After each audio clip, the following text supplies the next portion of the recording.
stop sniggering at the back. These two cars might only have, what, 250 horsepower between the two of them, but a race is still a race. And on the spec sheet, I should win this one. So that's exactly what I'm going to do. Simple.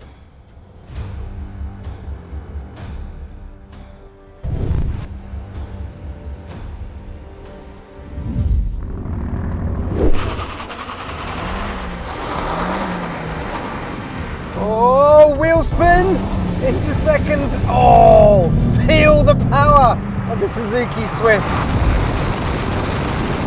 Up into third, and the Up GTI is a speck in my mirror. Pure horsepower there, winning the day.